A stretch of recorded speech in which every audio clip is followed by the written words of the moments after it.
Mirëmbrëma miq të RTS Shkodra. Mirëmbrëma miq të Studio D. Sonte sërish kam nderin të kemi një të ftuar grua, mjeke, kandidate të Partisë Socialiste në këto zgjedhje, që është Holta Duda Selimi.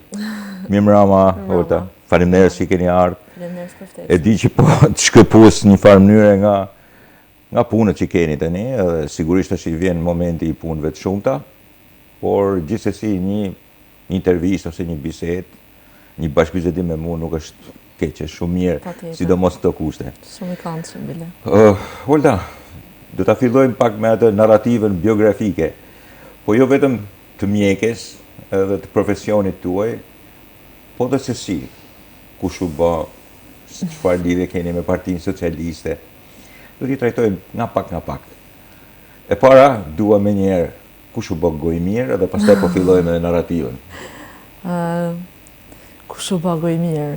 Ose kush pati mendimin, ose mos ishte vetë. Ndoshta nuk është pyetje kaq e rregulluar, por gjithsesi brenda pyetjes jemi. Jo, patjetër, mirë pres pyetjen. Pyetje shumë e vënd, sepse realisht të qenurit mjek normalisht të largon paksa nga kjo përfshirja në politikë edhe në këtë jetën shumë publike tashmë që je i detyruar që ta bësh. Megjithatë, mu propozimi më erdhi nga drejtuesi politik i Qarkut, zoti Benet Beci, cilin patjetër unë e mora si një vlerësim shumë të madh. E mora si një vlerësim shumë të madh sepse e pash si një përpjekje edhe një mënyrë për të përfshirë në këtë listën e shumë të kompletuar të Partisë Socialiste, edhe individ të cilët ndoshta nuk ishin figura të paraqitura më parë në Partinë Socialiste, përtej asaj le të themi simpatisë time personale ose mbështetjes që unë mund t'i kem dhënë gjitha reformave që i kam vure që janë bën vitet e fundit. Unë realisht nuk kam qenë ndonjëherë pjesë e fushatave elektorale. Dhe duke mos qenë asnjëherë pjesë e kësaj, normalisht kisha atë frikrat e mia, le të themi dyshimet e mia te pjesa e përfshirjes, a do të jem me zonja mjaftueshëm që ta përfaqësoj atë për cilën unë u zgjolla që të jem përfaqësuese, pikërisht komunitetin i cili unë shërbej, por edhe komunitetin nga i cili vi, praktikisht komunitetin e profesionistëve të mjekësisë. Sigurisht është e rëndësishme edhe profesionistët, është e rëndësishme edhe mjekët si profesion, është e rëndësishme edhe mosha, se sigurisht ju nuk jeni një moshë e cila as mund të thuhet që shiko është një eksperiencë kaq shumë e gjatë e shumë e madhe, por nuk mund të thuhet që nuk është edhe pa eksperiencë. Pra keni eksperjencat të tuaja, prandaj duhet edhe narrativa. Patjetër. Pse Partia Socialiste lidhet me të dhe njëkohësisht biografia juaj, me sa mund të bajnë biografia, Holta, se nuk kërkoj biografinë e vërtetë. Bëj shaka kur them fjalën biografi. Po pra. Gati e si një e dikurshme, po pra. Me pa në konotacionin negativ. Jo fort mirë. Por narrativa që tregon të vërtetën për mi Holtën edhe profesioniste edhe në lidhje me politikën. Unë kam rreth 16 vite që shërbej në sistemin shëndetësor publik. Që nuk është kohë e vogël. Nuk është kohë e vogël, jo. Unë marr këto vite që nga fillimet e karrierës time si mjeke në kujdesin në shërbimin e kujdesit parsor, domethënë, shëndetësor, si mjeke familje, pra në qendër shëndetësore numër 1. Dhe më pas, rreth një vit pasi që pata eksperiencë si mjeke familje, unë fitova drejtën për të vazhduar specializimet afatgjata post-universitare, të cilet i mbarova për degën alergologji dhe imunologji klinike. Më pas, me njëherë u bëra pjesë e Spitalit Rajonal Shkodër, pjesë e një stafit mrekullueshëm, duhet të them, e një stafi që më përçovi me njëherë një model të mikpritjes të kolegut, edhe mas kaq vitesh, unë pjesën më të madhe i konsideroj miq, edhe kolegë shumë të nderuar. Kjo është shumë e rëndësishme. Shumë. Edhe është një model që në fakt në Spitalin e Shkodrës edhe në përgjithësi në komunitetin e profesionistëve shëndetësor në Shkodër, është një model i transmetuar vit pas viti në mënyrë shumë rigoroze. Edhe duhet që të theksohet, sepse mendoj që një ndër pikat e forta, le të themi, edhe të ofrimit të një sistemi shëndetësor në nivel mjaft cilësor, është pikërisht kjo. Bashkëpunimi edhe mirëpritja edhe mjekvetëri në stafin të cilët kanë eksperiencë për shumë vitesh më përpara. Më pas, unë u integrova në ato praktikat e tona të përditshme profesionale. Më ndihmoi kjo që ta shoh pacientin edhe të përkushtohem pacientit jo thjesht si një pacient i cili vjen dhe kërkon ndihmë mjekësore, por duke e trajtuar atë si një qenie që vjen me një background mbrapa, si një qenie që ka historinë, që ka një kompleksitet social kushtërit, e cili e ndikon shumë edhe te mënyra se si qaset, qoftë për ta kërkuar shërbimin shëndetësor, qoftë edhe se si qaset sistemi shëndetësor në vetvete. Për rreth 2 vite, pothuajse 2 vitet e fundit, me një periudhë shkputje, kam drejtuar shërbimet klinike në Spitalin Renal Shkodër, u bëna pjesë ekipi drejtues të Spitalit Rajonal, me vizionin për të realizuar një, le të themi, për të vazhduar hapat e një reforme të ndërmarrë shumë vite më përpara, e cila synon që ta decentralizoj menaxhimin e shërbimit spitalor edhe shëndetësor në tërësi. Pjesë e këtij procesi ishte procesi i akreditimit të institucionit, një proces që kishte, le të themi, disa vite që po, nuk mund të them fjalën zvarrite, por për çështje kriteresh nuk ishte realizuar. Dhe më pas në procesin e marrjes së kartës autonomisë spitalore menaxheriale, një hap shumë i rëndësishëm drejt decentralizimit të atij menaxhimi që unë shpreha. Besoj se do t'i kthehemi prapë kësaj pyetje. Por pyetja tjetër është, Holta, pse me Partinë Socialiste dhe pse me të majtën? Po t'ishte bërë thirrje nga Partia Demokratike, do kishe shkuar, se më thënë se shiko, njeriu do merret me politike. Jo përmendem shpeshherë kur flasim, që Aristoteli thotë që njeriu është kafsh politike. Dhe s'ka asnjë gjë të keqe që të merresh me politikë. Pse e shohim ne si ajo fjala ime biografi me konotacion negativ, është diskurs tjetër. Sepse ndoshta për shumë vite ka qenë brenda një kornize negative. Tash bëj biografi ka dalë negative, nuk ka lënë medalja shtetit, ku diun, ka ndodhur element, ka ndodhur mu. Edhe shumë element tjerë që thotë biografia. Por biografia siç është, ajo që është, mund të jetë pozitive. Pse me të majtën?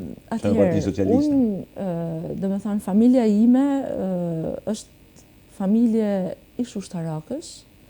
Kishte takim sot me babën. Po. E përshëndesim. Patjetër. Edhe stërgjyshi jem ka qenë hero i luftës nacionale çlirimtare. Gjyshi im ka shërby për vite tana për shtetin. Në këtë rast e ke lidhjen bazike, po themi. Babi jem ka qenë pjesë e ushtrisë për shumë vite deri në momentin që doli në pension parakohshëm. Kështu që kjo tradita e të shërbimit vendit, por edhe me paksa bindje të majta, patjetër që ka qenë edhe pjesë e familjes. Unë jam akot e përmenda në fillim. Kam qenë simpatizante e Partisë Socialiste dhe këtë nuk mundem për me mohu. As pak me ato ideologji që vetëm majtas ose vetëm absolutisht, nuk mendoj se sot duhet me pas detyrimisht majtas ekstreme ose djathtas ekstreme. Ne jemi qenë në evolucion të vazhdueshëm. Në ndryshim të vazhdueshëm. Edhe nëse nuk kemi vetinë e përshtatjes me të gjitha llojet e politikave, atëherë nuk do të mundemi dot të mbijetojmë.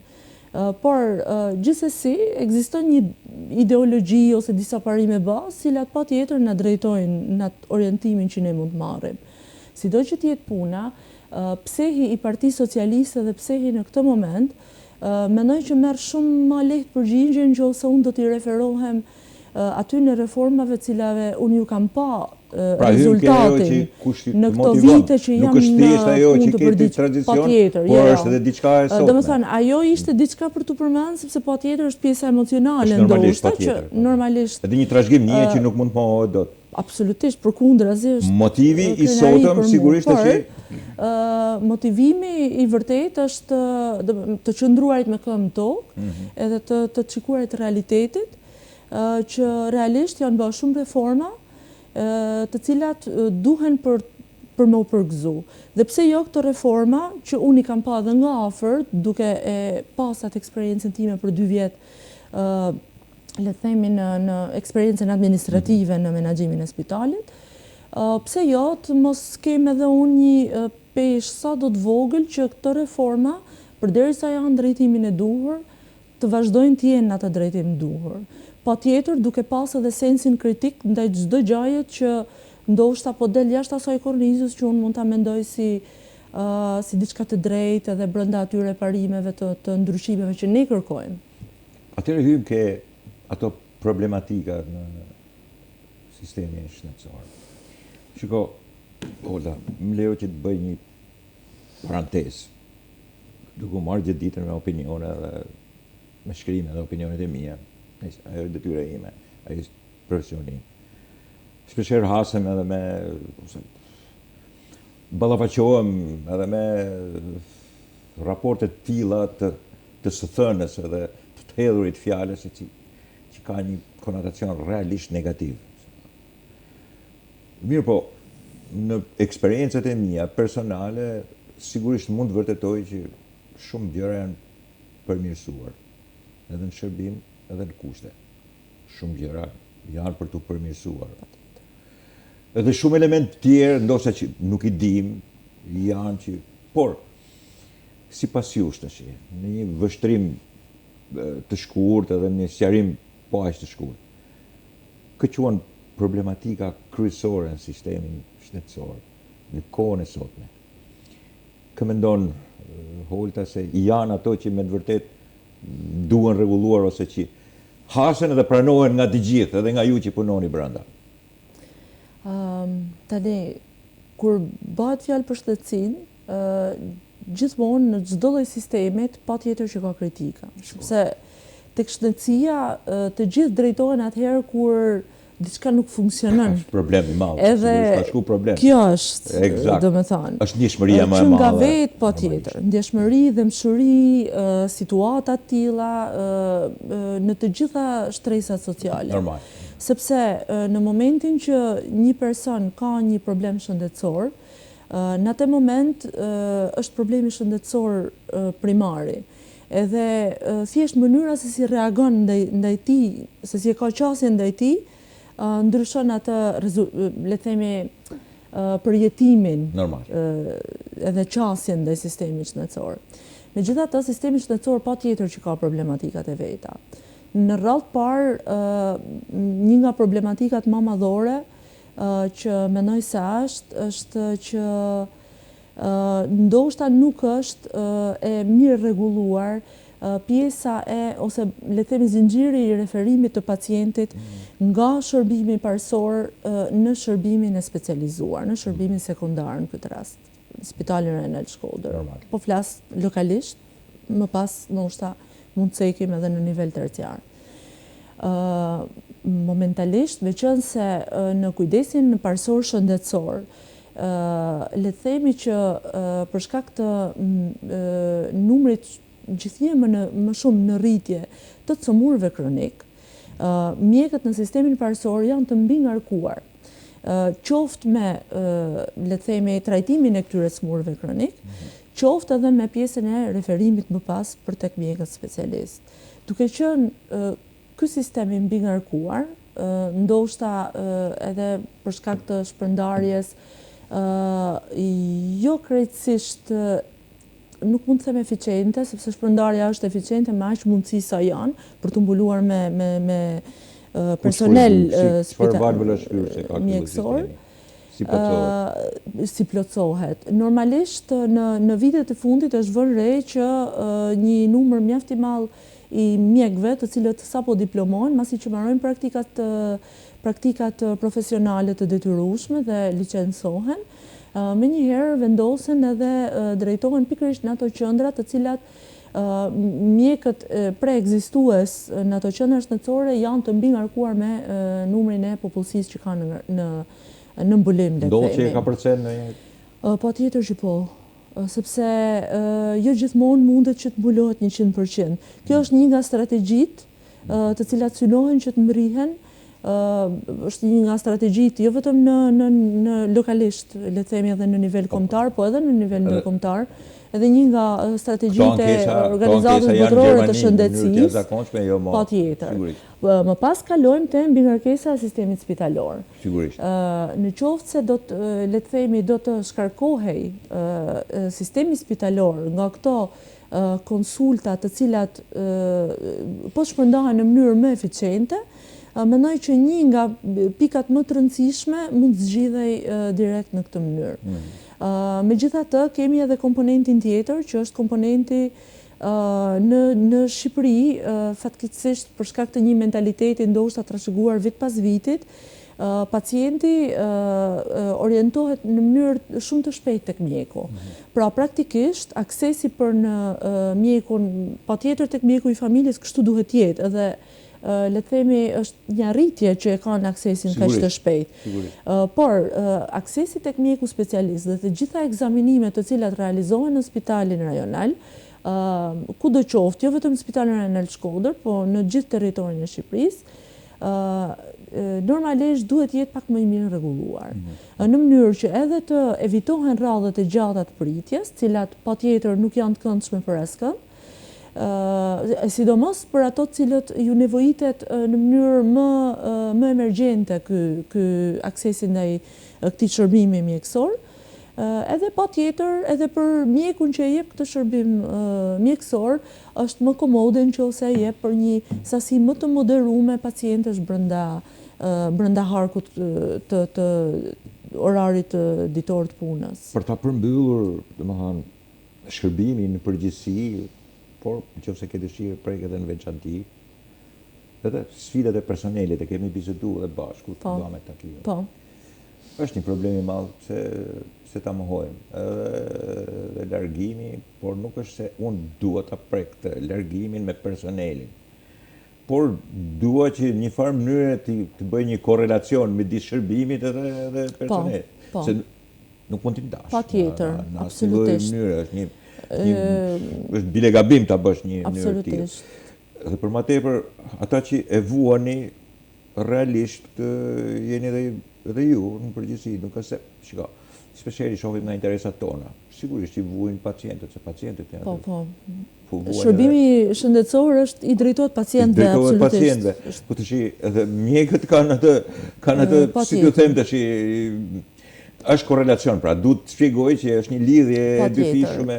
Nëse nuk ekziston një ekuilibër mes të dyja. Sigurisht.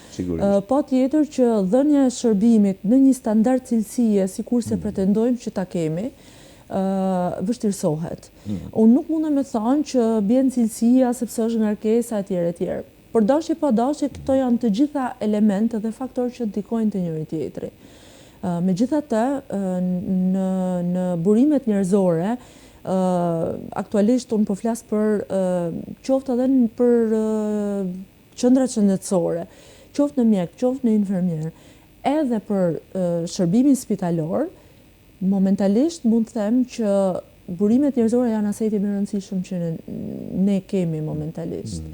Të kompletuar me një gamë shumë të gjerë të mjekëve specialist, me shërbime që vetëm vijnë duke u shtuar, specialitetet të ndryshme, cilat më përpara nuk kanë qenë le të themi të hapura si shërbim.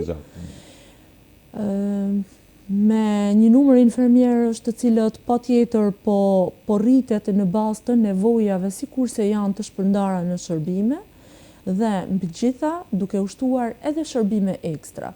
Shërbime të cilët synojnë që ta konsiderojnë pikërisht atë që e thash në fillim, pacientin jo gjithmonë si pacient, individin ta trajtojnë përpara se sa të na vi si pacient.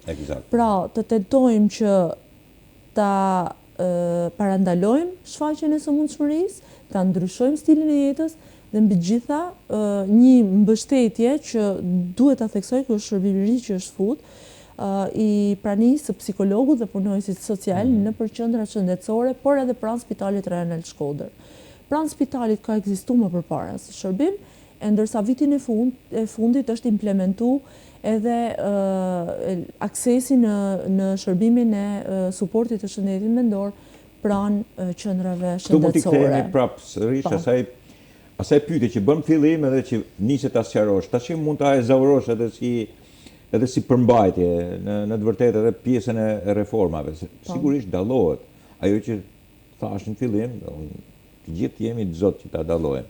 Pastaj nëse kritikojmë, mund të kritikojmë, por a priori tash nuk ja vlen njëherë që të flasim. Duhet kritikuar në mënyrë të qëndrueshme, por gjithmonë duke u bazuar në fakte dhe duke pas parasysh edhe ndryshimin. Patjetër. Atëherë si shkon edhe problemi, sepse sigurisht unë e mora vesh edhe atë dëshirën tënde, sepse unë më the qartë, u paraqita dhe mu afrua dhe pranova, sepse sigurisht dua që edhe t'i çoj reformat dhe t'jem edhe unë faktor, t'i shkuar deri në fund të reformave. Po, patjetër, t'jem edhe unë faktor edhe t'kem mundësi që ta përçoj atë ndryshim që duhet për me u bë aty ku duhet me u bë, ose atë ndryshim që duhet vazhdu aty ku ka nisë me u bë, por me një eksperiencë nga baza. Pikrisht nga që është favor në këtë rast, sigurisht është patjetër, sepse duke i prek në mënyrë të përditshme problematikat që hasen, sepse reformat janë në, le themi, niveli më i lartë i zhvillimit të një sistemi, cili do qoftë ai. Dhe reformat duan shumë vite që t'japin frytet e tyre. Po, nganjëherë duhet t'ja mbushim mendjen e vetes se nuk bëhen për 6 muaj. Absolutisht. As për 2 muaj, as për kohë të shkurtër. Nëse bëhet për një kohë shumë të shkurtër, përveç problematikave madhore dhe emergjente, që sigurisht mund të implementohen edhe për periudha shumë më të shkurta, se kjo u tregu më së miri gjatë periudhës së pandemisë, ku për një periudhë shumë të shkurtër u implementuan, le të themi, reforma afatshkurta të shkurta, të cilat patën një efekt shumë pozitiv në menaxhimin e asaj situate emergjente që ne kalum. Po ishte edhe situata e tilla, e kërkonte situata. E kërkonte. Ama reformat afatgjata janë ato të cilat synojnë që të na sjellin ato ndryshimet më të qëndrueshme edhe le të themi me rezultatet më të prekshme aty ku duhet shkojnë realisht, pra në nivel të komunitetit. Ato reforma që unë i përmenda më sipër, edhe pjesë e cilave u bana tu bë drejtuese e shërbimeve klinike në Spitalin Rajonal Shkodër, për mua ishte një eksperiencë e cila më nxiti shumë këtë pjesën e interesit në eksperiencën administrative, le të themi. Edhe mbani me kuptu që jo edhe profesionistët, por profesionistat duhet që të jenë aty pikrisht në këto ndryshimet, cilat kanë për të na dhënë ne modelin e punës në vazhdim. Edhe ky model i punës në vazhdim, jo do të patjetër. Ky model i punës që do të jetë në vazhdim, që sigurisht vjen duke u përshtat vit pas viti, unë mund të them edhe muaj mas muaj, ne në diferenca 6 mujore kena ndryshime, qoftë me shtimet të numrit shërbimeve, siç e ceka më sipër, qoftë me futjen e koncepteve të reja në shërbimet shëndetësore, sikurse është për koncepteve të reja praktikisht në terrenin ku ne jetojmë, kuptohemi. Sikurse është prania psikologut dhe punonësit social në komunitet, në qendrat shëndetësore. Për mua kjo është një ndërhyrje e cila synon që ta hulumtoj problematikën që në momentet e para, pa u zhvillu problematika mirë. Ta minimizoj ekspozimin dhe këtyre faktorëve cilat ne na çojnë këto sëmundshmëri të llojeve të ndryshme, cilat duhet ta pranojmë edhe me rritjen e moshës e jetëgjatësisë, le të themi, është patjetër, por edhe për shkak të ndryshimeve të shumta qoftë klimaterike, qoftë post-Covid e tjerë, edhe stilit jetës, sëmundshmëria kronike është shtu në mënyrë shumë eksponenciale.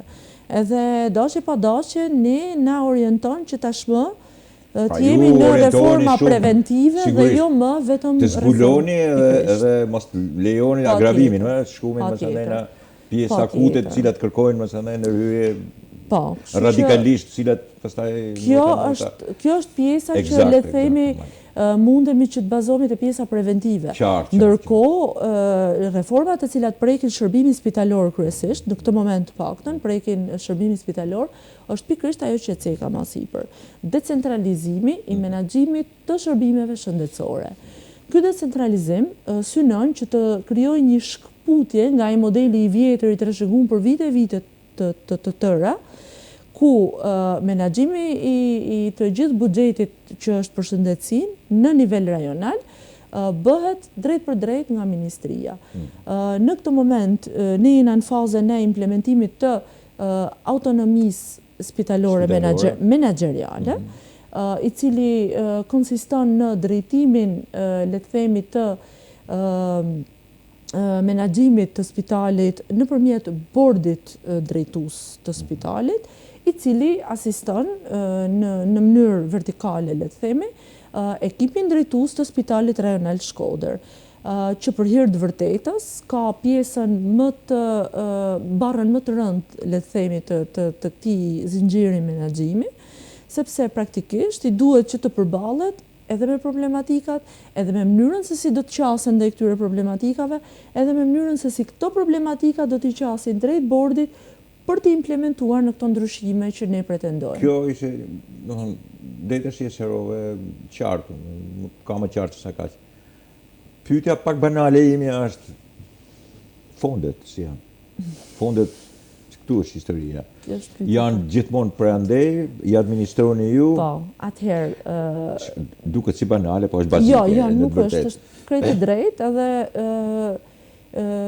kur më shumë se sa sot kjo pjesa e menaxhimit fondeve nuk ka qenë më transparente, në kuptimin që patjetër ne i kemi është prezantuar edhe programi i qeverisë ose i subjektit politik se si synon që ta çojë, le të themi, këto strategjitë e zhvillimit të gjitha sistemeve. Unë po ndalem te sistemi shëndetësor. Buxheti ka ardhur në rritje, që është vënë në dispozicion të spitalit rajonal Shkodër, ka ardhur duke u rritur. Tani unë nuk dhe nuk do ndalem që të flas me shifra konkrete, por patjetër e drejtë, por administrimi në këtë moment bëhet nëpërmjet bordit. Kush është vendimmarrja? Do të thonë ky bordi merr bordi së bashku me ekipin drejtues të spitalit rajonal. Ndërkohë që dikur nuk është bërë kështu. Jo, nuk është bërë kështu. Do të thonë, janë disa zëra të buxhetit të cilat kanë një ndarje në varësi të nevojave që gjykohen nëpërmjet grupeve të punës që gjithmonë patjetër janë, le të themi, e kanë pa me rigorozitet nevojat për të shpërndarë ato buxhetin sipas shërbimeve që kanë më shumë prioritet e tjerë. Por, ajo që dua të theksoj është që me orientimin drejt autonomisë, sepse kjo autonomia menaxheriale është, le të themi, një hap i ndërmjetëm për të plotësuar të gjitha kriteret për të shkuar drejt marrjes së autonomisë financiare.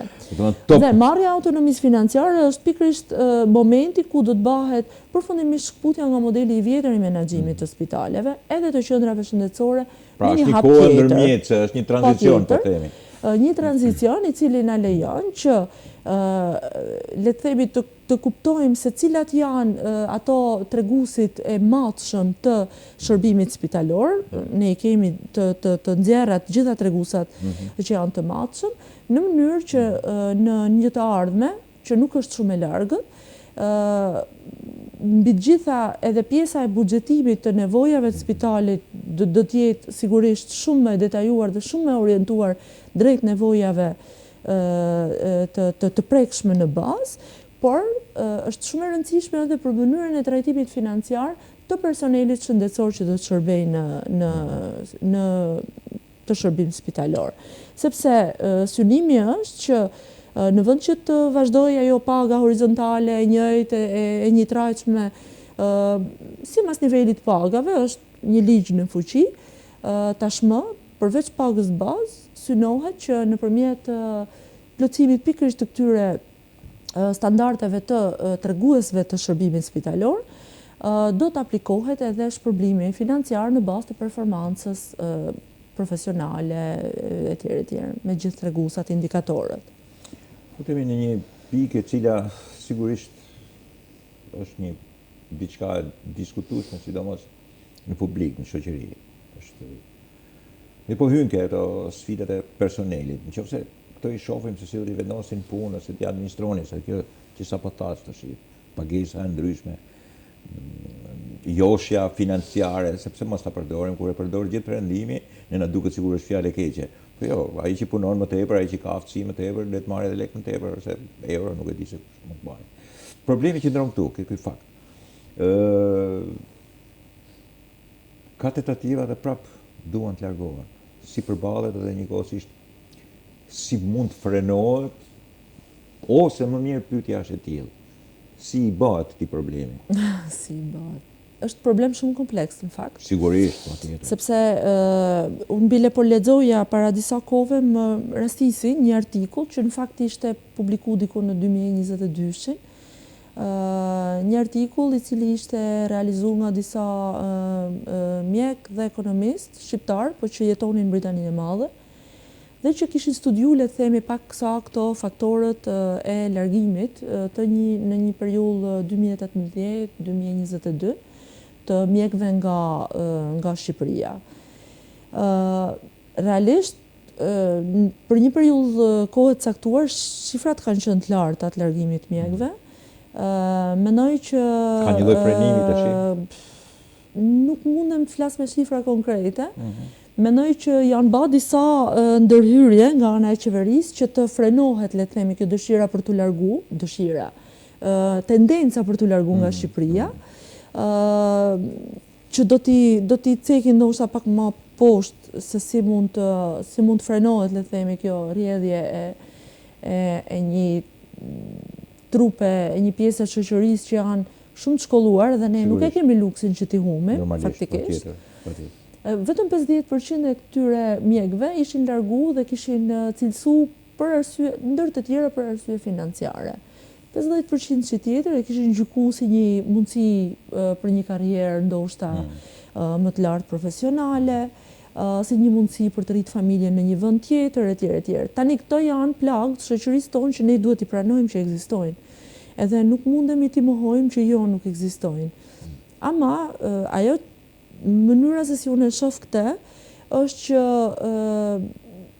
ka ndikuar shumë ndoshta edhe momenti i nevojës shumë të madhe dhe të vendeve fshinje për me marrë personel shëndetësor. Kur unë them personel shëndetësor, unë nuk përmendi vetëm mjekët, sepse pjesa, le të themi, më e madhe atyre që janë largu mund të jenë infermierë ose personel tjetër mbështetës shëndetësor. Megjithatë edhe tek mjekët. Siç e thash, nuk e kemi luksin që një pjesë të shoqërisë që kërkon minimalisht 6 vite shkollim për të formuar, por edhe më tepër nëse vijon me pjesën e studimeve postuniversitare, pra specializimin e faqjatë. Pikërisht. Normalisht të qenurit shumë më e thjeshtë se sa vite më përpara për të emigruar me këtë profesion që kemi, normalisht që e ka lehtësuar këtë lëvizje. Nuk mund të them që nuk ka pas mjek të cilët e kanë rimendu largimin dhe janë rikthyer edhe një herë. Pjesa më e madhe kur kanë kriju familjen edhe janë integruar atje në shoqëri, e kanë pas shumë të vështirë rikthimin. Megjithatë, një gjë duhet me evidentu. Kjo edhe në mënyrë personale, me ato kontakte që ne kemi me gjithë miqtë tonë që janë largu, por edhe në nivel profesional, me gjithë mjekë shqiptarë të cilët janë integruar më së miri, qoftë në nivel profesional, por edhe në nivel akademik, në shumë vende europiane, vjet re një tendencë që duan jo të rikthehen ndoshta që të jetojnë gjatë gjithë kohës në Shqipëri, por duan shumë të kontribuojnë në sistemin shëndetësor në Shqipëri. Edhe unë këtë e shoh si një efekt shumë pozitiv të bashkëpunimit, të binjakëzimit ndoshta me spitalet ku ato punojnë, në mënyrë që pse jo, le të themi këtë rrjedhje të kësaj pjese shoqërisë shumë të rëndësishme për ne, le ta marrim në anën pozitive ku ato përsëri po kontribuojnë në një farë mënyre. Ke paga këtë? Nuk e shofte paga. Patjetër që për shumë vite mjeku edhe personeli shëndetësor në tërësi, le të themi që financiarisht nuk ka marrë atë që mund t'i takote me kohë që ta merrte.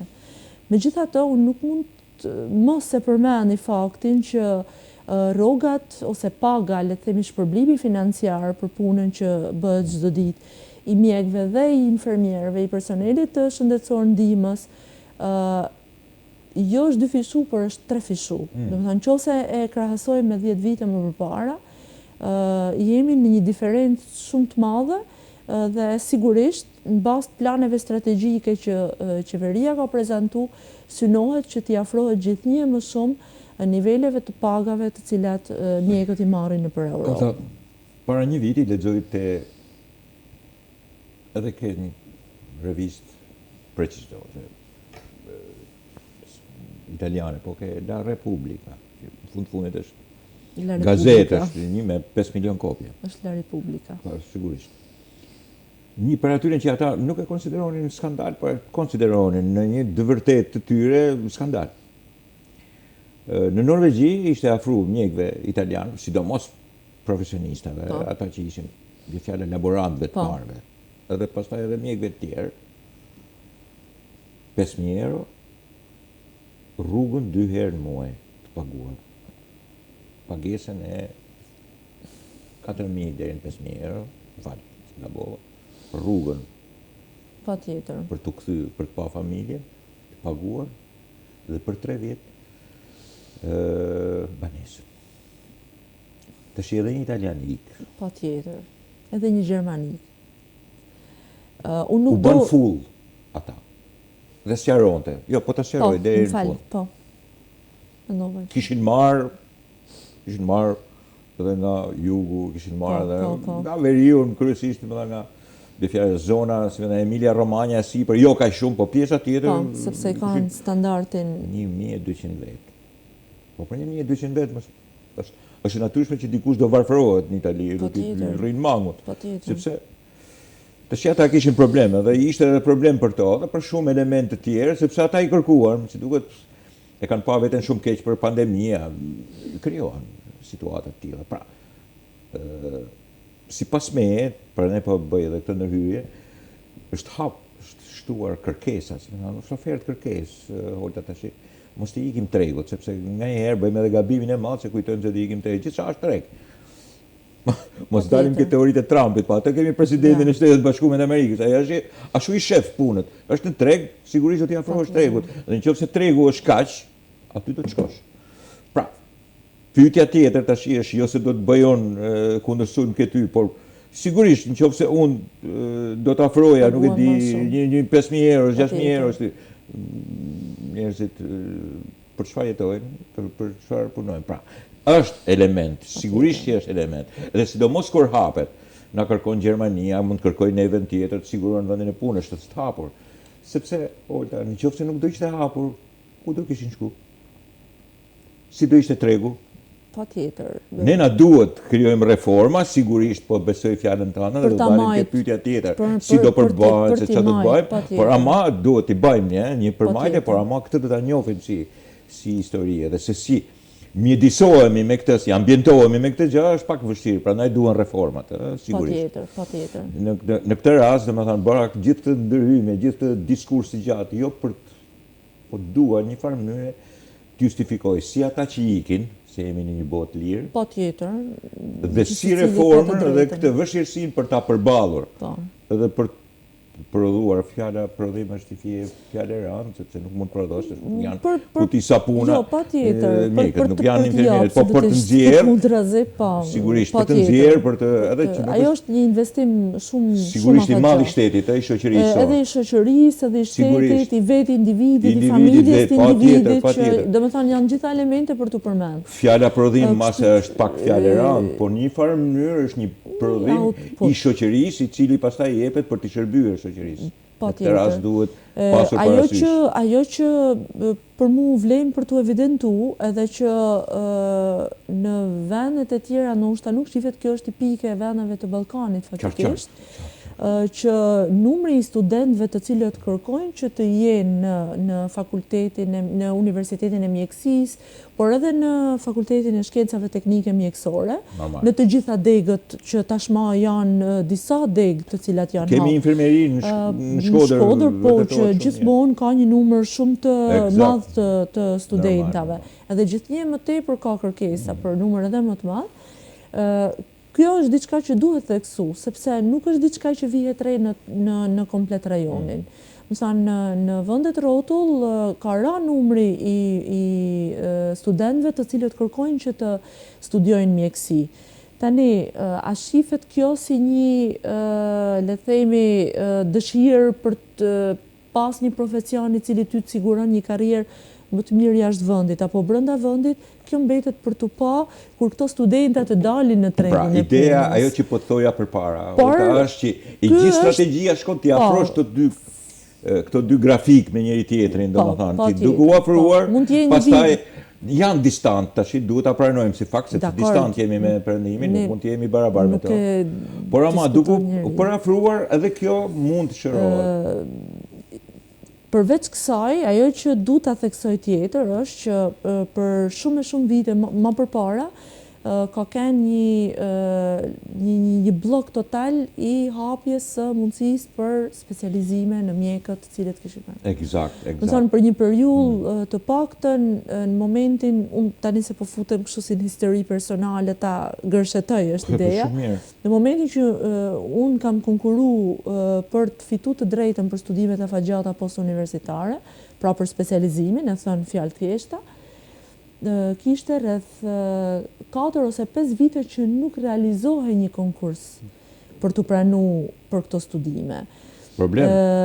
Në vitet e fundit, vihet re që çdo vit hapen kuota për të vazhdu studimet për të specializuar për degët e ndryshme, si mas prioriteteve që ka sistemi jonë shëndetësor, ose si mas nevojave që ka sistemi jonë shëndetësor momentalisht. Përveç kësaj, specializantët, se kështu quhemi ne gjatë, pavarësisht se jemi mjek, quhemi specializant gjatë kohës që jemi rezident në klinikat universitare. Nuk i shkon 60 vjeç të u specializu. Patjetër. E kena edhe me dëshirë, kjo është e bukur domethënë që. Edhe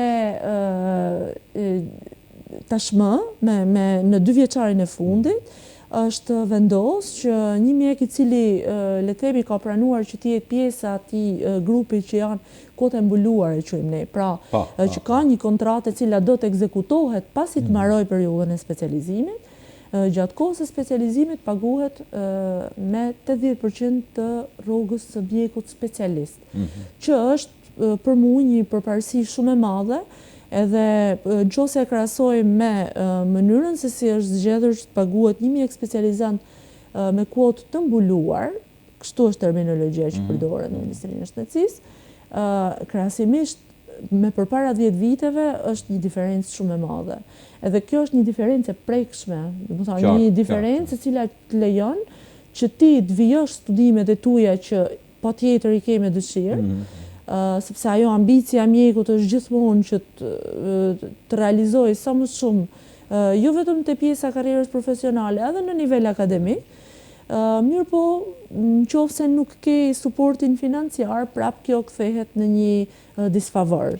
E në këtë mënyrë, këto janë ato pikat reformave që unë i ceka më sipër, që thash, mendoj se kanë me ndiku shumë pozitivisht aq sa mundet ndikojnë pozitivisht në këtë botën tonë që tashmë është e lirë për me lëviz, për në mënyrë që gjithnjë më pak mjekët të largohen nga Shqipëria dhe të kontribuojnë këtu. Eksakt. E përmbyllim me investime dhe pritshmëritë që ka. Holda tash sigurisht që duke folë si mjeke, edhe si drejtuese, edhe njeri që sigurisht kur flet për reforma, do të thonë që po merres sinqerisht edhe seriozisht me to. Po sigurisht politika i për këto plane. Shiko, nga herë keq interpretohet. këtë punë, po kush i bën planet politike i bën. Nëse ti do marrësh të drejtosh vendin, do ta fitosh politikisht atë. Pra, tash duhet që të flasësh pak si politikane. Po themi edhe për pritshmëritë, edhe për ato që quhen investime normale, duke i përmbledhur, se nuk është se nuk fole deri tash. Ato fole. Unë do ndalem te pjesa e investimeve, do ndalem në radhë parë edhe mendoj kryesisht tek investimet në infrastrukturën e shërbimeve mjekësore.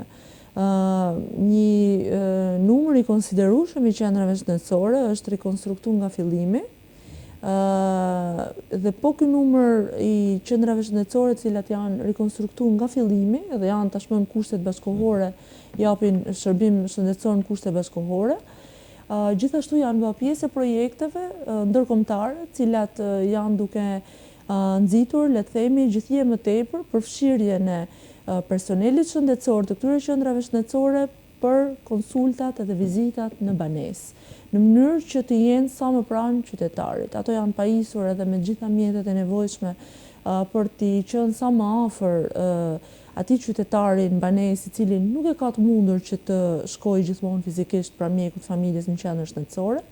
Ka filluar në disa qendra shëndetësore, sigurisht me strategjinë që do të përhapet në gjithë territorin. Një pjesë e madhe e qendrave shëndetësore edhe në zonat e thella janë rikonstruktuar dhe është vënë dispozicion personel shëndetësor i cili gjendet aty për të qenë sa më afër edhe atyre banorëve të cilët janë, le të themi, ndoshta edhe një periudhë kohe gjatë periudhës dimrit edhe të izoluar në zonat rurale më të thella. Patjetër është investuar shumë edhe në qendrat shëndetësore për periudhën e verës, për të qëndruar sa më pranë në pikun e turizmit, turistëve edhe venas edhe të huaj, të cilët i frekuentojnë le të themi me intensitet të po, patjetër, por janë shtu në mënyrë shumë intensive. 150.000 njerëz, ai është qytet i madh pastaj. Po, patjetër. Po. Edhe sidomos edhe zonat malore, patjetër Velipoja, sepse Velipoja ka dhe qendrën shëndetësore që është suport shumë i rëndësishëm. Mund të ketë edhe Shkodra relativisht afër. Qendrën e plazhit, është edhe Shkodra shumë afër, por sido që të jetë janë qendra shumë eficiente, domethënë që ne krenohemi me punën e tyre gjatë sezonit veror. E mbi gjitha në zonat e turizmit malor. Shumë esenciale dhe ne kena pas shumë shpesh raste, sepse normalisht me numrin gjithnjë më të madh turistëve që kanë ardhur, edhe ekspozimin ndaj le të themi incidenteve që kanë pas nevojë për ndërhyrje mjekësore ka qenë më i lartë, dhe në mënyrë shumë eficiente janë menaxhuar. Do ndalem te investimet më madhore, sikurse ishte rikonstruksioni i poliklinikës, rikonstruksioni tërësor i poliklinikës së specialiteteve. Qytetar po, patjetër, jo vetëm në infrastrukturë, por si ndërtesë. Po them edhe për patjetër, por edhe për aparaturat mjekësore. Sot poliklinika e specialiteteve ofron rreth 22 shërbime ambulatore, ku 6 prej tyre janë të hapura nga fillimi, specialitetet e reja të cilat më përpara nuk janë ofruar si shërbim ambulator pranë poliklinikës, me kushte bashkëkohore, të cilat qytetarët i kanë pas, sepse janë të dyndur çdo ditë pikërisht në atë hallin e recepcionit të poliklinikës, ku janë shtu edhe postacionet në recepcion në mënyrë që t'i shërbehet sa më shpejt dhe në mënyrë sa më eficiente pacientëve, cilët në shumicën e rasteve janë edhe në një moshë të thyer dhe nuk e kanë shumë të mundur që të presin me radhë të gjata. Normal. Kushtet në cilat sot punohet në poliklinikë është vendosur edhe ashensori për personat të cilët e kanë të pamundur ngjitje në katët më sipër. O disabël o pleq, patjetër, sepse pjesa më edhe ato shkalli ka tepër i shkreti, normalisht, patjetër. E ndjeshme popullsisë janë pikërisht kjo kategori që nuk e kanë të mundur ndoshta që të orientohen edhe vetë shumë mirë. Dhe më së fundmi është miratuar rikonstruksioni total i bllokut të maternitetit, i cili është që në vitin 2005 nuk ka patur një rikonstruksion. Që ndjenin time po njëta qeverika e ka rregulluar në atë kohë spitalin. Socialistat kanë qenë në pushtet apo ka filluar në 2005? A shef që s'flas dot si politikane? Jo, dakor, nuk është një problem. Jo, në kuptimin që ai është një investim madhor dhe realisht do të jetë le të themi një mënyrë për t'i dhënë fiks atë dignitetin edhe fizik, por edhe në aparaturat mjekësore që do të investohen. Dhe rritje profesionale, dhe rritje të përgjithshmërisë. Sigurisht është vlerësim përgjithshëm. Sigurisht. Gjitha për pacientët që marrin shërbim në një standard shumë më të lartë, por edhe për mjekët është edhe personeli shëndetësor është kënaqësi të punosh në kushte të tilla komode dhe bashkëkohore. Folëm edhe tash Olta mjeke nga doktoresha, sigurisht do fliste në këtë lloj drejtimi, por unë do të kaloj në pyetje tjetër tash. Ne jetojmë në Shkodër, jeni edhe komshi bashkë. Dhe sigurisht kemi mundësi që të shohim edhe ndryshimet, kemi mundësi edhe të shohim Shkodrën e sotme. Edhe mund edhe të flasim me Shkodrën e sotme. Mund të flasim edhe për bashkinë e sotme. Ma jep një mendim si shikon Shkodrën e sotme? Shkodrën e sotme unë e shoh të rrethuar nga gjitha anët me investime. E shoh në momentin më të përshtatshëm që ajo të jetë aty ku i takon që të jetë. Kryeqendër rajonale, patjetër. Unë edhe në takimin prezantues kur u shpallën kandidaturat, e thash edhe vazhdoj që ta them, Shkodra e meriton edhe duhet edhe do të jetë porta e Shqipërisë drejt Europës, patjetër. I dedikohet pozicionit gjeografik, por i dedikohet edhe zhvillimeve që po merr. Edhe mendoj se pikërisht në këtë moment duhet jena jo vetëm që mi duar trokit, bravo, etj, patjetër, komplimentat duhen, duhet jena kritik, por duhet jena edhe shumë mbështetës për këto investime të cilat po bëhen në Shkodër. Sepse në asnjë moment gjatë gjithë këtyre viteve që të paktën unë jam konsciente se si bëhen investimet edhe se si janë drejtuar investimet në Shkodër, në asnjë periudhë tjetër Shkodra nuk ka pas kaq shumë investime dhe nuk ka pas kaq shumë sy drejt vetes sikurse ka në këtë moment. Dhe kur e them sy drejt vetes, nuk e kam thjesht për investimet e qeverisë, patjetër edhe për ato, sepse duhet ta pranojmë.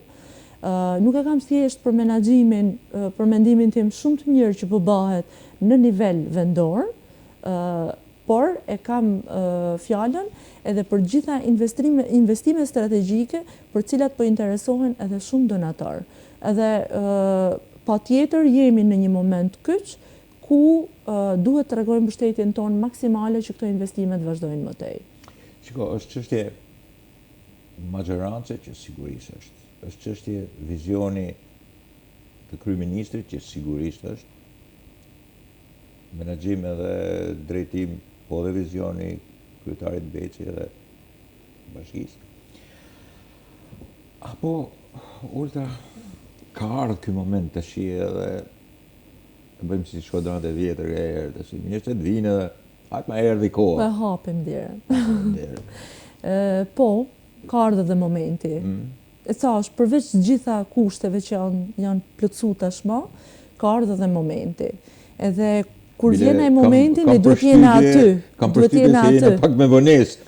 Kanë shkuar disa vite, mund të ishte më përpara ky moment, por jo, desha të dalë ke pyetja tjetër. Ju e shikoni Shkodrën vendin për të jetuar mirë? Ka probleme akoma? Ka jo thjesht probleme, po duhen akoma investimet mëdha, do kohë të madhe, apo janë çështje që me të vërtet, do flasim pastaj edhe për fëmijët edhe për familjen, veçdit e tuaj do të jenë të lumtur në një periudhë jo shumë gjatë kohe, mund të kesh edhe krenarin që po jo, do jetojnë mirë, do të jetë një qytet i mirë. Keni besim në të ardhmen? Ne krenarin që jetojmë në Shkodër e kena, patjetër. Ai është patriotizmi jo, nuk na heq dot. Normalisht. Sido që të jetë patjetër, njeriu pretendon më të mirën e mundshme. Megjithatë, për sa kohë që ne kemi pas me zgjedhje me jetu në Shkodër. Më thonë, tani po kaloj komplet nivel personal, pra nuk po e zhveshi komplet pjesën e... Patjetër. Jo se mora në moment veshjen e politikës, po gjithsesi... Jo, edhe kur fole për atë pjesë politikës i Olta, rregull, shumë mirë. Ka kënë zgjedhje për me jetu në Shkodër, sepse normalisht me profesionet që ne kemi, kishim mujtë për me zgjallë me jetu diku tjetër, pa tjetër. Për ne ka kënë zgjallje me jetu në Shkodër. Mund të ketë pas momente ku e kam vunë dyshim, por asnjëherë nuk kena marrë as edhe një lloj hapit konkret që me lëviz nga Shkodra, me thënë drejtën. As në Tiranë, jo jashtë. As në Tiranë, aq më tepër në Tiranë, nëse se kjo është pjesë pastaj e Shkodra me tamam që mund të konsiderohet një vend i vogël në krahasim me Tiranën, por as kërkum nuk është ajo harmonia, ajo qetësia, ndoshta edhe ajo rutina e këndshme që ne kena kriju në të përditshmen tonë. Jo ma kot kur e hapa në fillim atë momentin që dosha me fol për veten, përmana edhe ambientin profesional që unë gjeta, sigurisht që fole me superlativa, që shoqërohet edhe me një ambient shoqëror tashmë, dhe nuk mundem që mos t'i kem këto faktor parasysh kur unë e konsideroj jetesën teme në një vend. Shkodra është e bukur në çdo cep të saj, domethënë. Dhe nëse e ndjen veten në harmoni për me jetu në Shkodër, edhe për me nuk po e quaj sakrificë për me jetu në Shkodër, se është kënaqësi me jetu në Shkodër, por le të themi edhe atë mini sakrificë për me jetu ndoshta një vend që nuk ka atë lëvizshmërinë edhe atë hilaritetin ose aktivitetet që mundet me pas një vend aq i madh tashmë siç është bë Tirana, sepse Tirana është metropol. Sigurisht. Prapse unë shoh shumë veti pozitive të Shkodrës, cilat mendoj që do t'i shijojmë për sa kohë. Ju mendoni se investimet që bëhen e çojnë Shkodrën në një nivel, po themi, të jetesës më të mirë? Patjetër që po, sepse nuk besoj që është ndonjë qytetar i Shkodrës i cili nuk e ka vure atë atmosferën aq të këndshme dhe aq të mirë që ka kenë për një periudhë shumë më të zgjatur se sa mund të ishte vite më përpara. Do thënë, periudha e pranisë të turistëve, sepse dashe pa dashe duhet ta pranojmë. Prania e turistëve është bërë gati 12 mujore. Pothuajse 12 mujore, domethënë. Unë nuk di me nda një pjesë të vitit në Shkodër ku nuk ka tashmë aktivitetet, qoftë edhe në privatisht, le të themi, qoftë edhe në nivel të pushtetit vendor apo të aktiviteteve të shoqatave të ndryshme.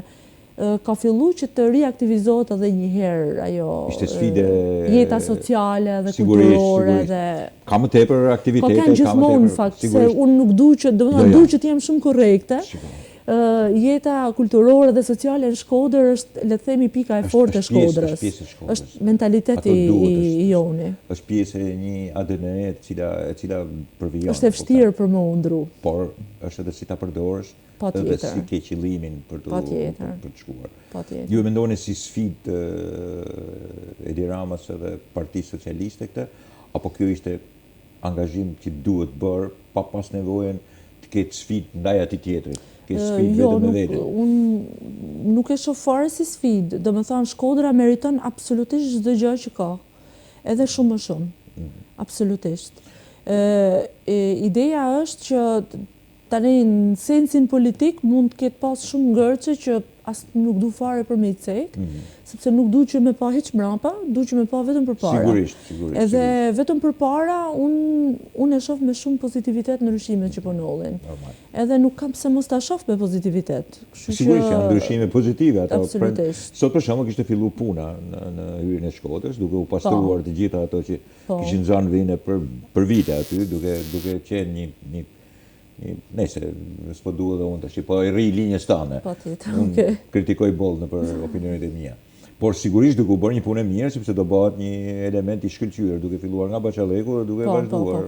Me parkun rekreativ. Normalisht, patjetër, ajo bëhet një mrekulli. Që mund kujton fëminin që shkoshin me lujt edhe me Eksakt, një tjetër gjë, tjetër hapësirë. Bile, na kujtoj edhe ne, akoma ma herët, kur shifje Edhe para viteve 90 është interesante shumë kjo punë, ma kujtoj në mënyrë, ma ktheu në mënyrë absolute, nese.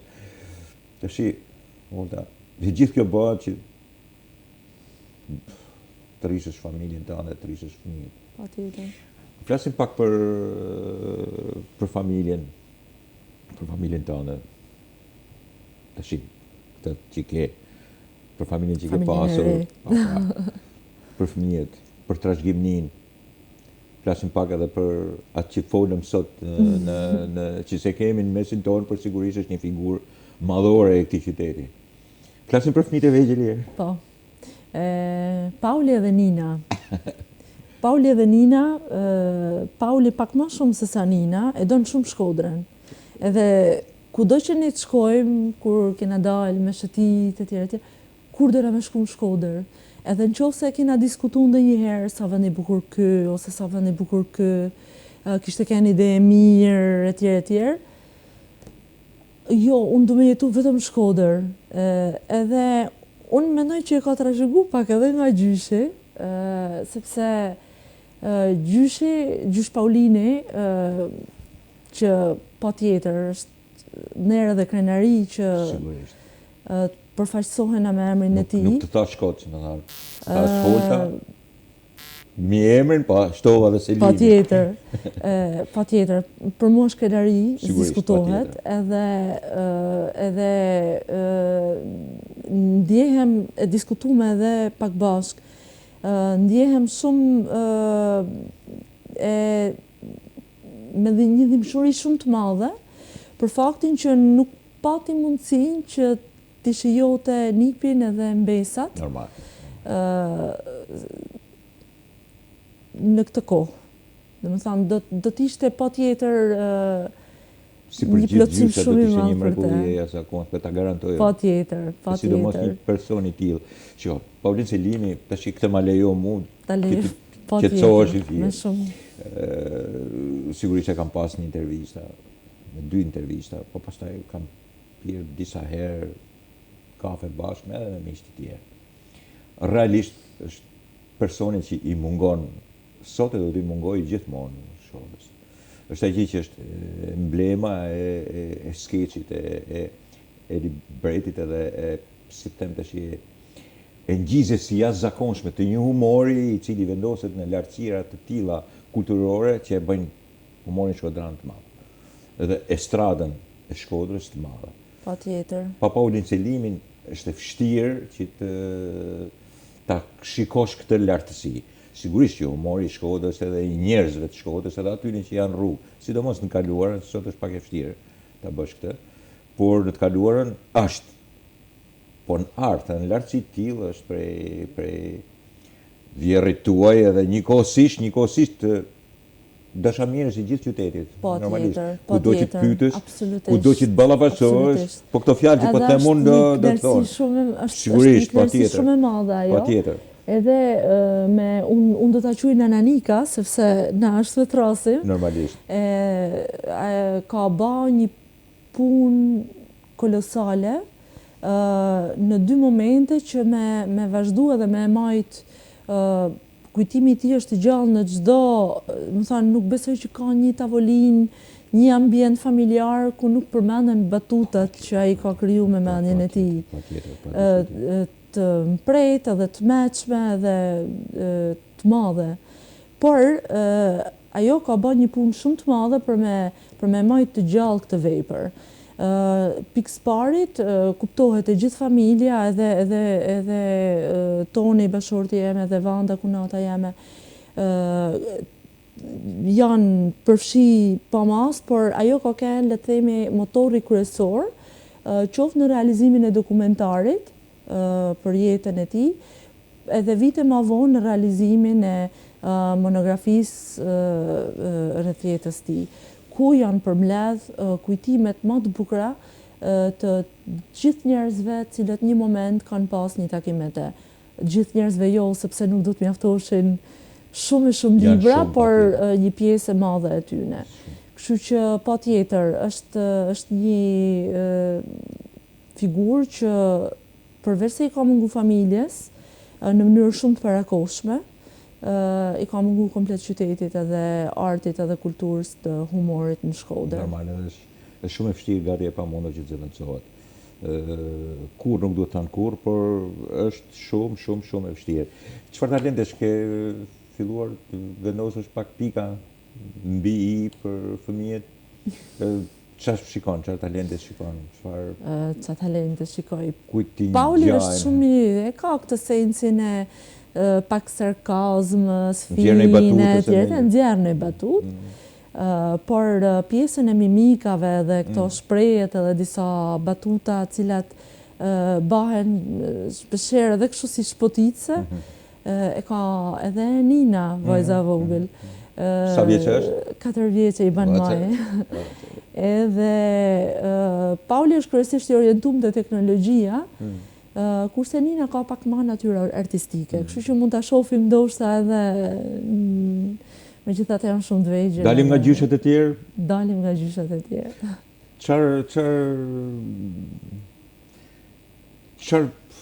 Si është komunikimi me babën me që fole sot? Ose çfarë ke trashëguar prej tij? Kam trashëguar. Mos ma tepër dëshirën që të thuash që çfarë ke trashëguar. Çfarë kam trashëguar? Kam shumë pikat përbashkëta, në fakt, kam me babin. Nuk du me mohu nanën, pa tjetër, nanën për që zbat fjalë.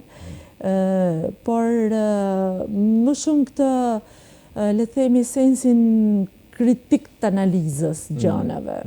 Edhe aje ka pas gjithmonë pak të, ndoshta ka herë edhe këtë sensin e kundërshtimit të shumë gjanave që janë pak, po përdori një term anglisht mainstream, pra gjithmonë atë sensin pak kritik. Okej, pa mirë, se mund t'jetë edhe kështu, Edhe gjithmonë ne kena edhe një kështu lloj debatit zhvillues, po tjetër, gjithmonë. Pjesë alternative. Por që kështu. Kurse, po babi nuk është që, dhe më thënë, pavarësisht se është ish ushtarak, nuk është që ka kenë ai ushtaraku i mirëfill, strikt edhe me disiplinë edhe me duke qenë se për shumë vite ka vazhduar dhe studimet edhe në kohë kur ne ishim relativisht të rritur në majmend, që përveç se kishte marrë gjithë ato gradat e veta ushtarake, u fut edhe në kolegjet më tejshme të mbrojtjes, cilat ishin thjesht për rritjen e tij profesionale, por praktikisht i ka mungu familjes, le themi, në atë periudhë. Ka pas edhe momente shumë të vështira që i ka mungu familjes. Ishte për shembull periudha shumë e errët e 97-s. Të mërshme, jashtëzakonshme. Cilën bile nuk do të kisha dashur apo më kujtu tash në moment edhe e përmenda. Nuk e mohon dot të del përpara gjithmonë. Që kanë kenë momente shumë kritike, sepse babi ishte akoma në shërbim atëherë. Edhe, dhe më thënë, mamit i ka taku që të marrin barrën e familjes me shtëpinë për shkak të efektit që babi duhet ishte në përshërbime. Megjithatë nuk, dhe më thënë, kena kenë edhe jena një familje që komunikimin edhe atë lidhjen familjare kena shumë të shtejtë. Kështu që, le themi unë, kam lënë një familje ku komunikimi edhe lidhja familjare ishte e fortë, edhe vazhdon të jetë e fortë, dhe kam gjetë po ashtu një familje ku komunikimi drejt për drejt edhe lidhja familjare ka rraj shumë të thella, edhe është shumë e rëndësishme. Shumë e rëndësishme, është e vërtet. Në fund plan bashkëshortin. Nuk do të pyes të detaj. Si shkoni me njëri tjetrin, se këto janë. Se shumë mirë shkojnë. Jo, më tepër duhet të shkoj në drejtimin e projektimit në të ardhmen edhe në besimin ke ardhmen. Shiko, në fund kretë, Olta, si që biseduam edhe bashkë para dite, unë mbetem pozitivisht, nuk duhet të alqoj zemrën asnjëherë, duhet që të rri, edhe kështu i preferoj edhe njerëzit të tjenë. Por gjithsesi pyetja për bashkëshortin kjo është, projektimin të ardhmen për fëmijët edhe njëkohësisht, atë dallim, atë pak dallim që keni me njëri tjetrin, kush është?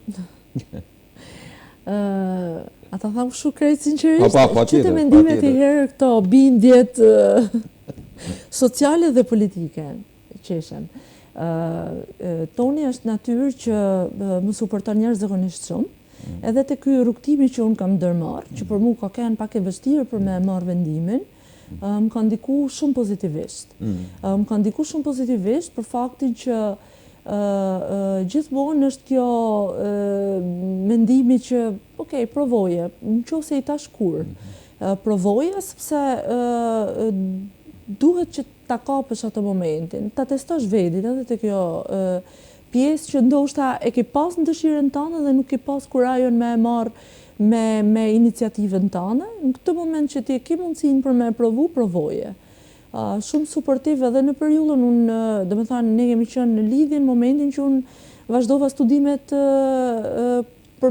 post-universitare.